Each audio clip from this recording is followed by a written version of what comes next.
secret doorway and began pulling it backward. A gentle tap arrested him. It was almost imperceptible, but he could not allow himself to ignore it in his eagerness to see where the door might lead. Instinctively, he pushed it shut, raced across to one of the chairs, and grabbed his book, barely managing an easy look of relaxation by the time the door from the hallway opened and a flurry of white met the corner of his eye. He allowed a moment to pass before raising his gaze, the casual greeting he'd planned completely forgotten the moment he saw her. She gazed back at him, eyes wide and curious, surprised even. Training her expression, she shifted her feet as if she couldn't decide whether to enter or leave. Closing his book, James rose and offered a slight bow, the gentlemanly thing to do. "Lady Newbury," he said, gathering his composure after the initial shock he'd experienced at seeing her. For a brief second, her face had come alive, banishing the stoicism she otherwise presented. A fading flush still lingered upon her cheeks, but her lips, which had initially parted on a small gasp, were now tight and unyielding. "Will you join me?" he asked, for the sake of being polite. Behind him, the passageway yearned to be explored. She paused, seemingly hesitant, and for a second James thought she might refuse. He almost hoped she would so he could get back to work. "Very well," she said in a tone suggesting that she might as well accept since she had nothing better to do.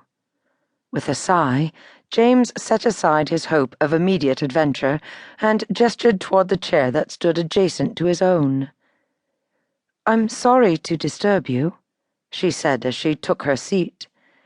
"It was not my intention." "I'm sure it wasn't. May I offer you a drink?" he asked, hoping she wouldn't detect his frustration. "Perhaps a sherry?" He wouldn't mind a brandy himself. "No, thank you. But if you don't mind ringing for a maid, I would appreciate a cup of tea." "Of course." He did as she asked, then crossed to the sideboard and poured himself a large glass. "Do you mind if I take a look at your book?" She nodded toward the discarded volume lying on the table, and, for a moment, James just stood, appreciating her beauty. Her hair, always perfectly coiffed with no stray locks, reminded him of autumn when the trees turned a rusty shade of golden red. Her eyes, a shade lighter than moss, spoke of innocence and loss, while her plump lower lip would make any man wonder what it might be like to kiss her. It was certainly a thought that had entered James's mind more than once since seeing her for the very first time at the side of the road. A knock sounded, and a maid entered. "Her ladyship would like some tea," James said. As soon as the maid was gone, James picked up his book and held it toward Lady Newbury, his fingers brushing hers as she moved to retrieve it. A deep vibration drove along the length of his arm, producing a shiver, and his gaze instinctively shot toward hers.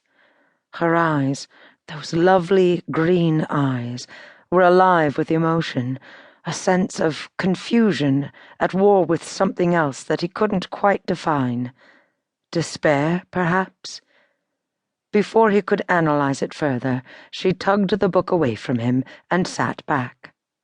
For a fraction of a second, she looked as though she might apologize, but apparently decided against it. Instead, she turned the book over to look at the cover and suddenly smiled. Christ, if he'd thought her beautiful before, he scarcely knew what to think of her now. Radiant came to mind, but it didn't suffice.